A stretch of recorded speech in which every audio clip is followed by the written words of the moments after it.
Investigation into a deadly stabbing in South Philadelphia. We've learned the victim was attacked and then walked into a Wawa store injured.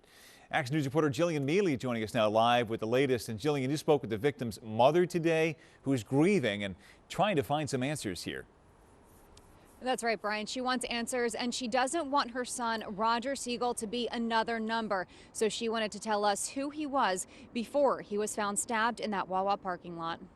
There's not a thing I wouldn't miss about him. His soul, everything about him, everything. And sense of humor, there was no one like him. 49-year-old Roger Segal loved music. His mother, Elsie Segal, tells us it was a big part of his life. Roger loved everything. He grew up with it. It was natural. It's in his genes. It's genetic. And he was a creator. He was in a band. He had 5 different names. They traveled all over. He was in China, Japan, Europe. Segal died shortly after 4 o'clock Monday morning after being found stabbed in the abdomen, sitting in his Kia outside of the Wawa on Columbus Boulevard in South Philadelphia.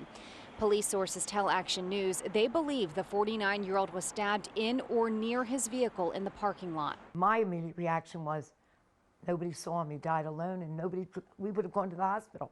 What he had on him was all his credit cards, and he had $700, which means that's what he made in tips from the bar, because he worked a double shift. His mother, Elsie, tells us Roger was a bartender at Woolly Mammoth on South Street. She says he loved hiking, and when she spoke to him just a few days before his death, he was excited about a trip to New Orleans with his girlfriend. In fact, that's the last thing he posted about on his Instagram page.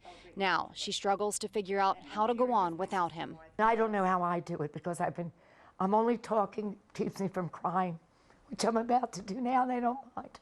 Because I want the world to know he's worth crying over. And all he did was go to Wawa.